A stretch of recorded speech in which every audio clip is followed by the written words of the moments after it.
country where they came from. He's the one who said it.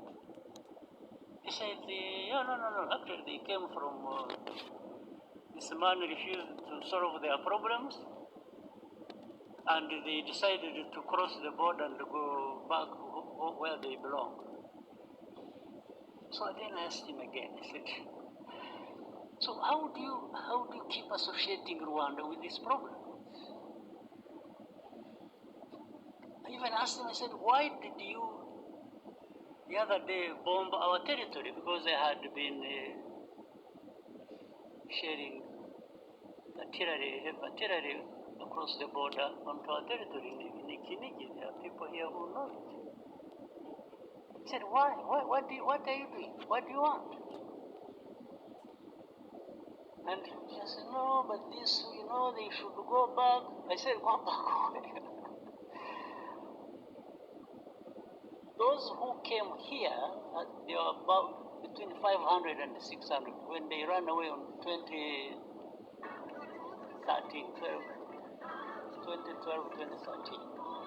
There are those who crossed and came here, about between 500 and 600 fighters with their arms. What we did, we put them in a camp in what is this, former Chibungo, Ngoma areas. That's why I put it as refugees. And we removed the arms, actually handed back the arms to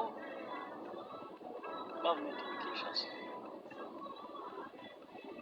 This they know, they can't even deny.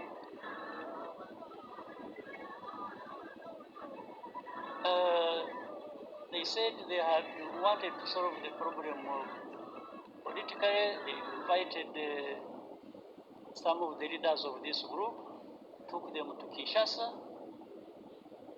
They were wanted to talk to them and resolve the problem. These people, the leaders of this group, went to Kinshasa. They were put in a hotel, spent 5 months without seeing anybody to talk to them until they left. Of course, they left heavy bills behind in the hotel. Nothing else. Now, but when you see, then you would see you saw the statements of different organizations and so blaming Rwanda for M23 conflict in Eastern Congo. I cannot tell you the reasons exactly why that would be happening. Now, but I would ask people, so you may associate us with M23. You may blame us for everything, M23. What do you say about FDLR that is in Eastern Congo for the last 30 years, more or less? I thought even the forces, the UN forces that were put in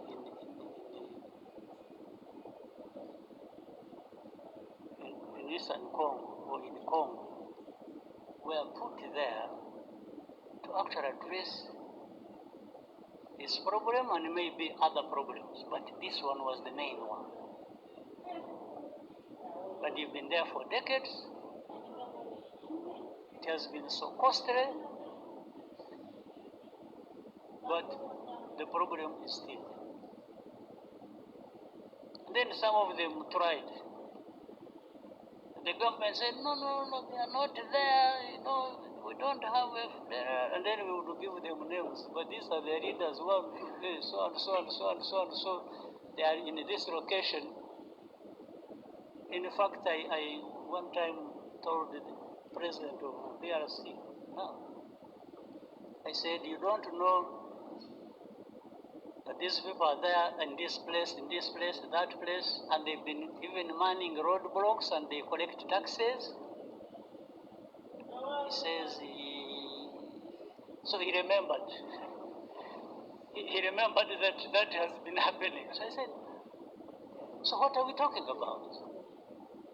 You have FDLR who have taken over territories in Eastern Congo and are collecting taxes, and you are telling me they are not there?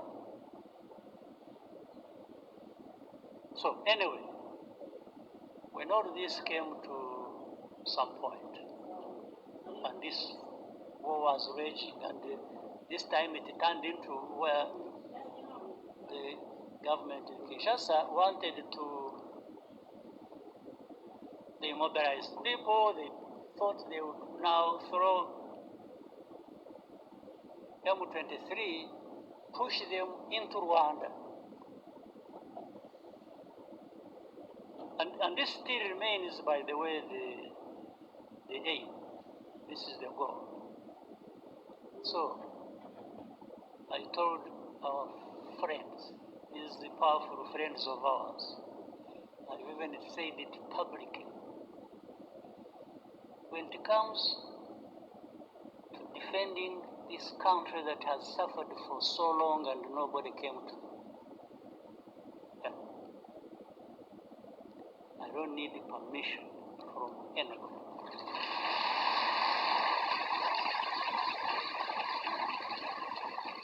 To do what we have to do to protect ourselves. I will say it in broad daylight. I have said it to those who matter in this problem. And that's what is going to happen. You go home, sleep, don't do anything. There will be nothing crossing these borders of this small country of ours. If anybody attempts,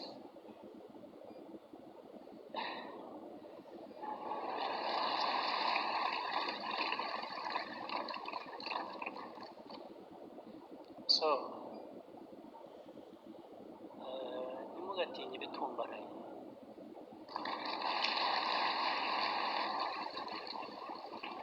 Sometimes birimo ubusa, haba harimo umwuka, a balloon. A balloon, you need a needle. Just ibyari birimo ukayoberwaho bigiye, ntugatinye ibitumbaraye. And I'm saying this not only that. Ikindi ni uko where we have been,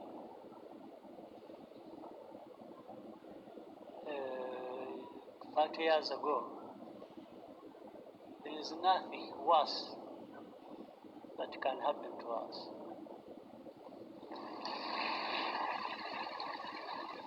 Also,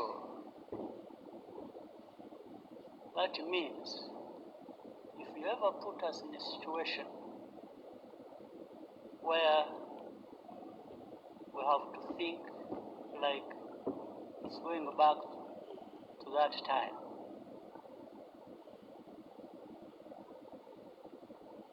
then we have nothing to lose. We will fight like people have nothing to lose. And somebody will pay the price other than ourselves.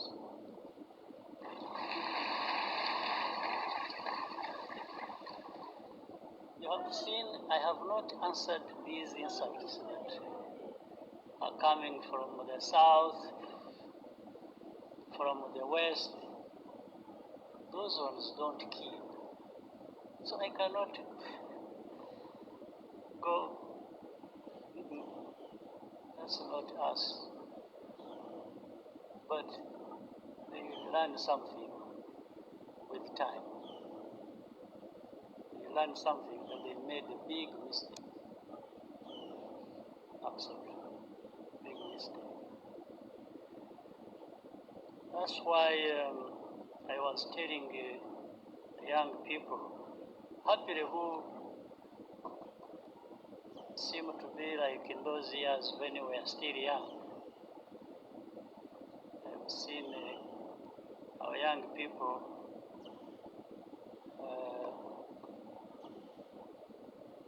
they are really ready to fight for and defend this country.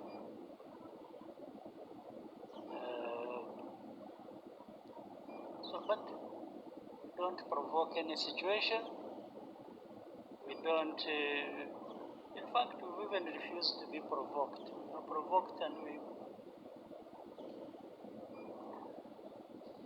ignore it for as long as it hasn't crossed a certain line.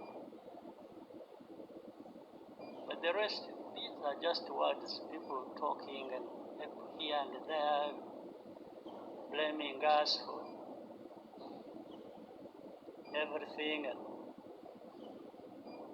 making us carry our own burden, but also other people's burden. we carry our own burden. We know our burden we have to carry, but making me carry somebody else's burden is going to be a problem. It's really going to be a problem. It won't happen.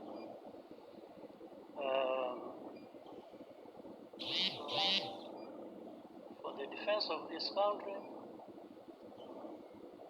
when we are right, when we are attacked, I don't ask anybody's permission. Not at all.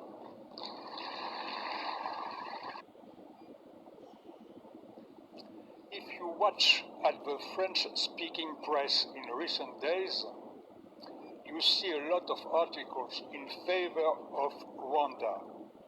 Anyhow, there is often an incidental headline that asks the question, but who is Kagame really? The propaganda of your enemies, particularly in Congo, describe you as a cruel and bloodthirsty tyrant. Do you try to change this image? For example, in most of your official photographs, you look severe and distant.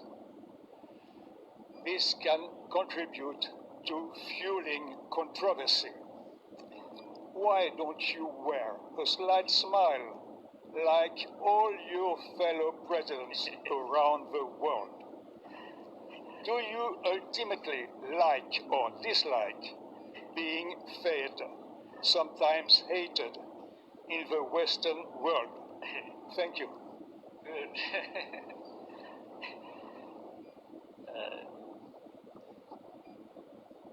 I think you have summarized well the questions that have been there but not asked directly. For the smile, I think I have to borrow either some talent or actually directly the smile from some people. But the fact that it is the smile is lacking on me is not my making. Maybe it happens accidentally.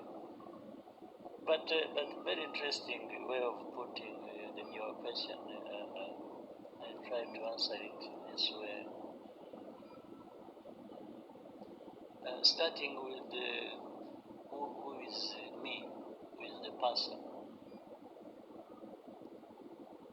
I have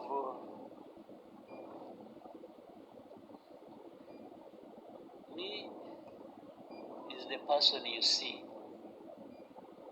I'm not hiding anything. What you see in me is what I am. If you are just going by the looks or by whatever or what I do more, I think is what may describe me than my physical looks.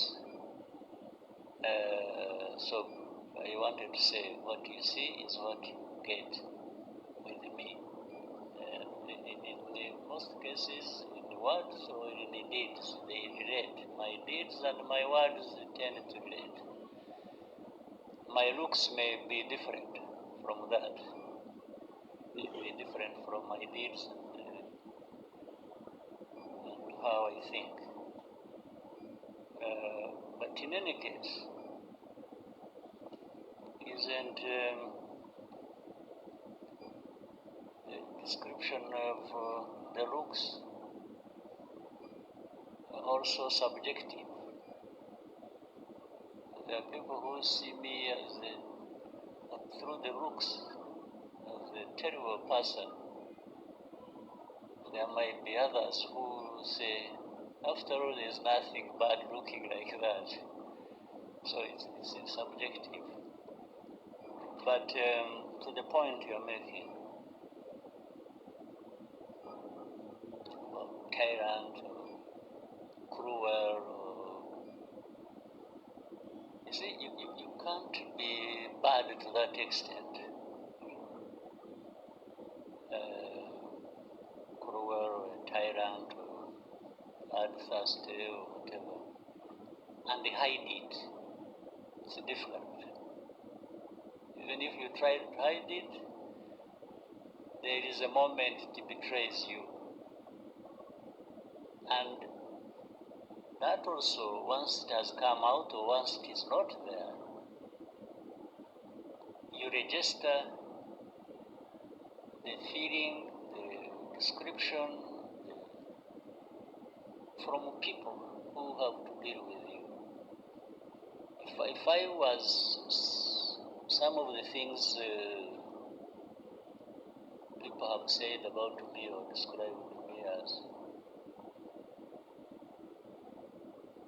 I mean, the judgment is out there, either for the people of this country or other people somewhere else. And it wouldn't just be confined to the press, because the press is full of individuals. But these individuals don't add up to a population that is as big as Rwanda's, even if Rwanda is very small. These are just individuals. 5 in France, 10 in America, 3 in China, 2 in Belgium, and so on and so forth.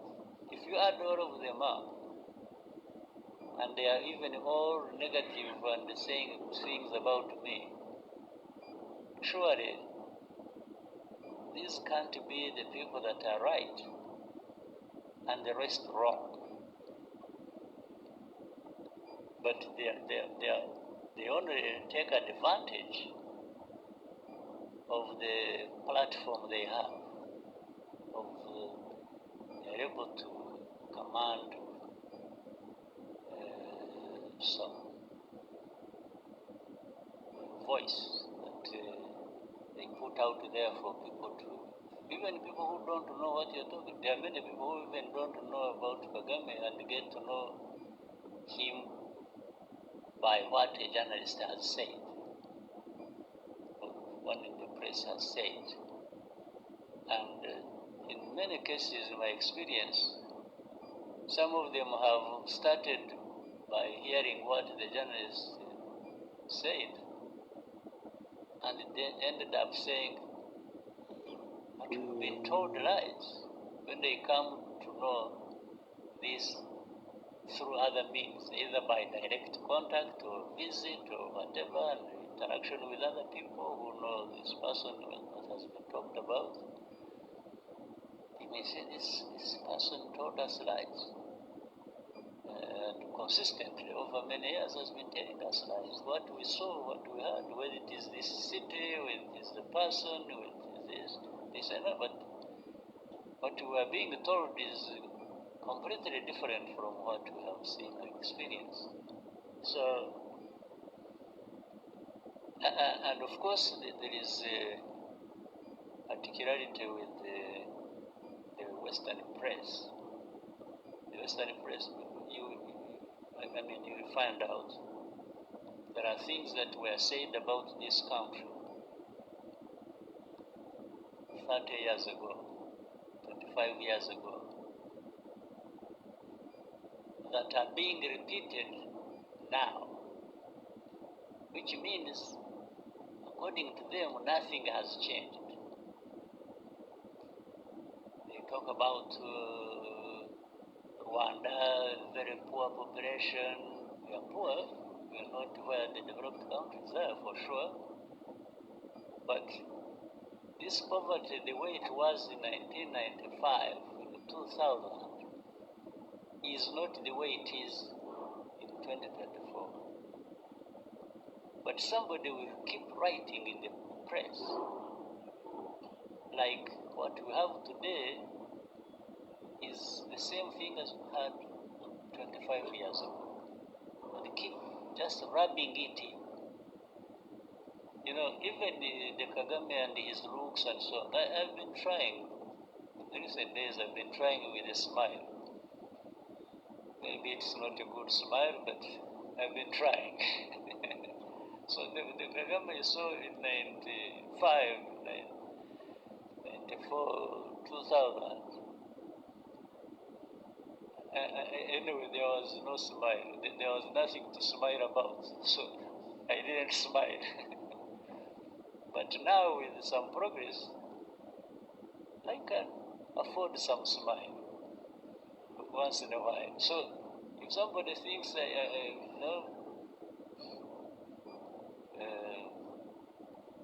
that, I have even grown gray hair.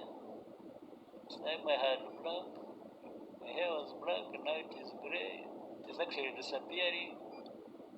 I may be bald. So if you think the Kagame you saw 20 years ago is the same now, no, it is a misrepresentation. But even then, that time, I looked different, and the press may not have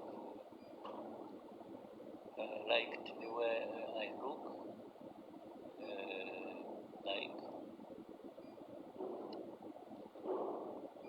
but the situation that time maybe looked like that itself. So I can't be in a heap of dirt and then I'm smiling. I mean, that's a lie. I would be a liar. I would be pretending. I would actually be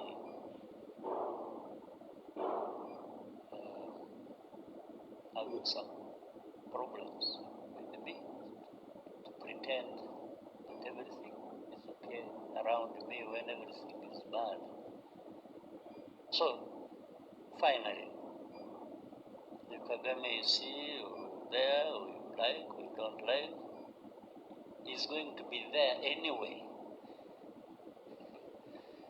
I don't need anybody to like me or to hate me to live my life.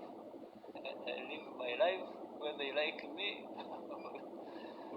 or they don't like me. And I have my views, I express them, I do things.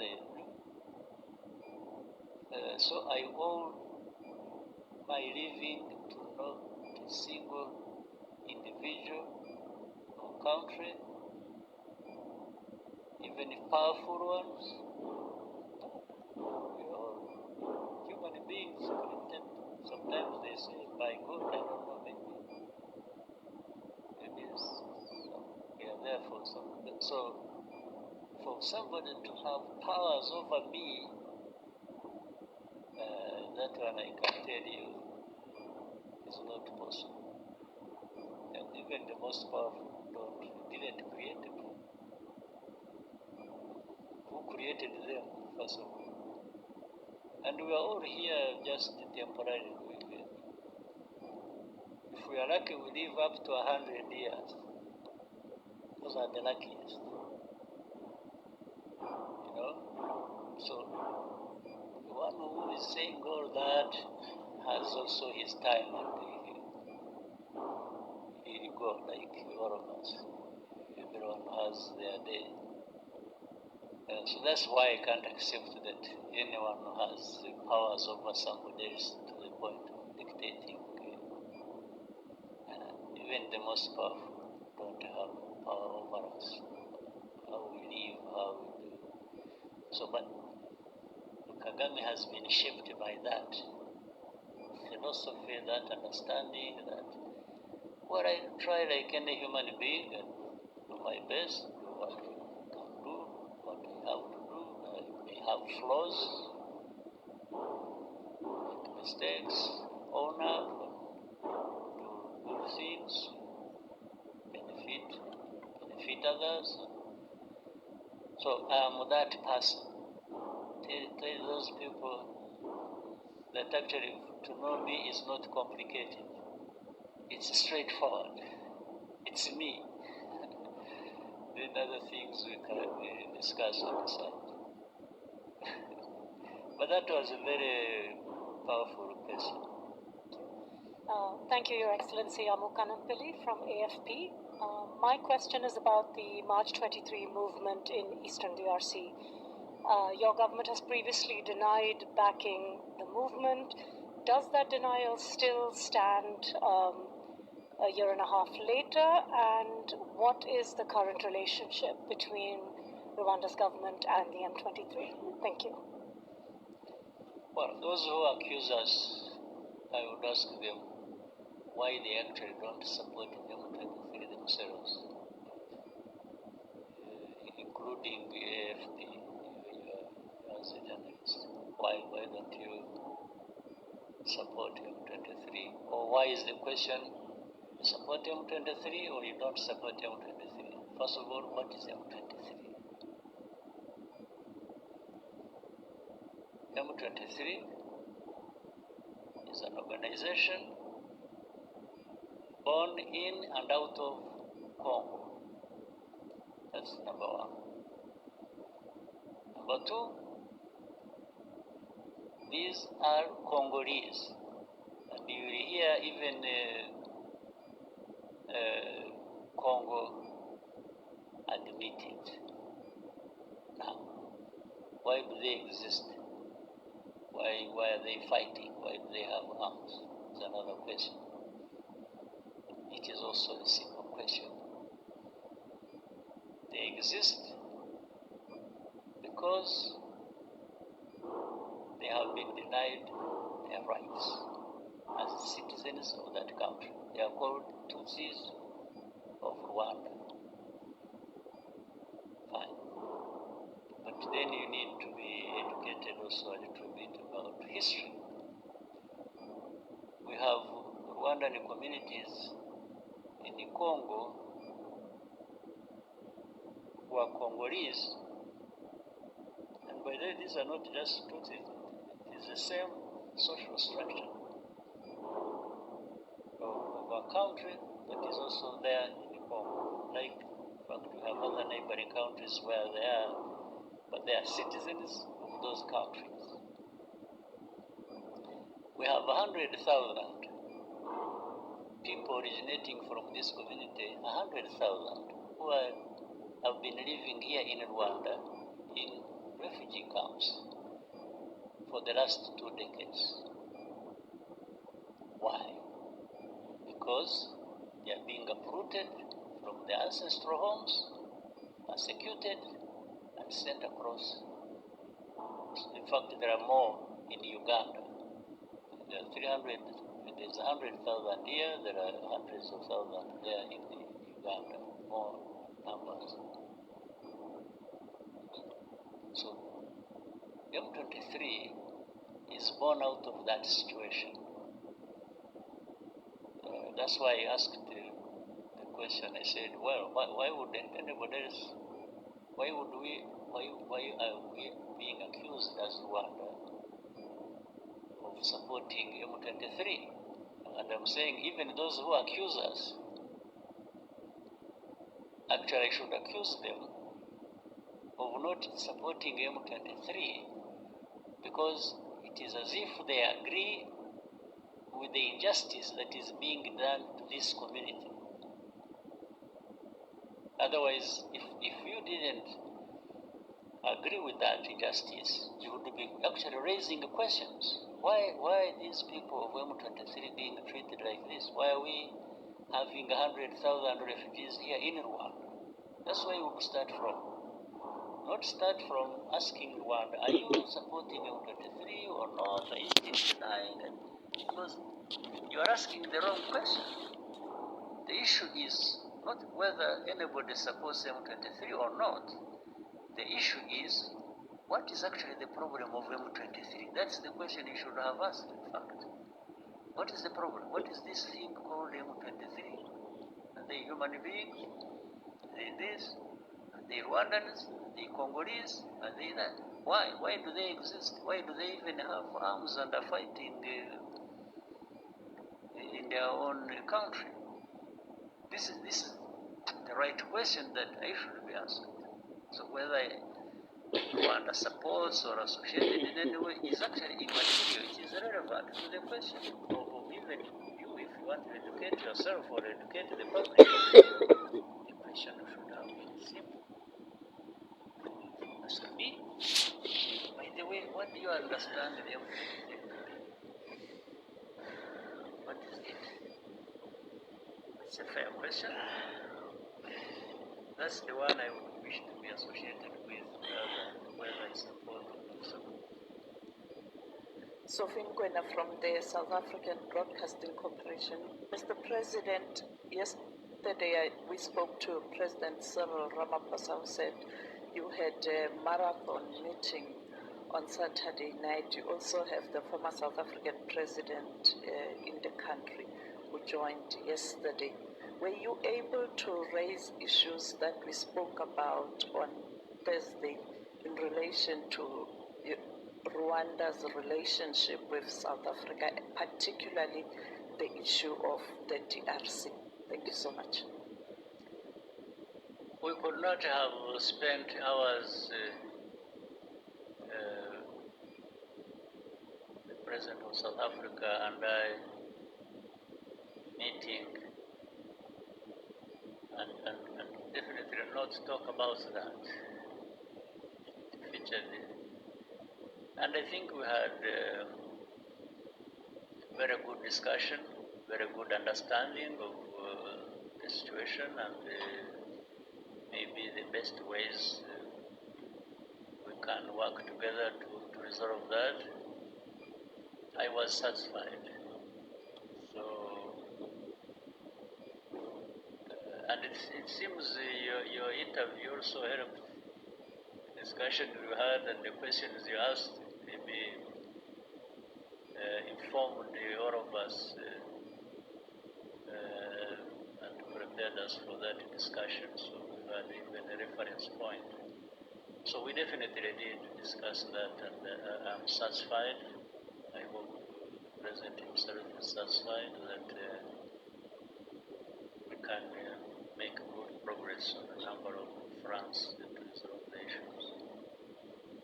So, I told our friends, these the powerful friends of ours, I even said it publicly. When it comes to defending this country that has suffered for so long and nobody came to help, I don't need permission from anybody.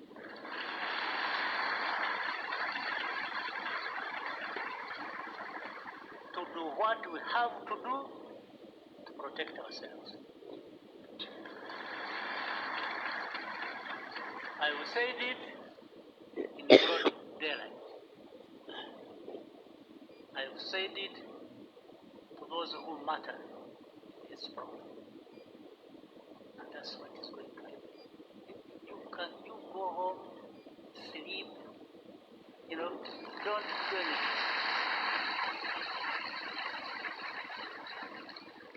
There will be nothing crossing these borders of this small country of ours. If anybody attempts,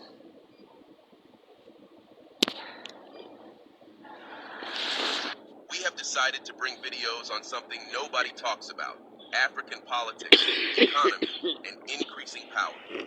Here's a reminder to please like and share the video and subscribe to our channel to watch more videos on Africa's geopolitics, economy, and changing landscape. Let's continue now. So, who is in charge of what? This world who now does what? Now there comes the Eastern Congo conflict as such. One, you try to do some research, do some inquiries, you do some intelligence. Rwanda did not in any way create this war that is happening in Eastern Congo. For me, I'm giving you a fact. Go and investigate and prove me wrong. Rwanda never got involved in starting this fighting that has happened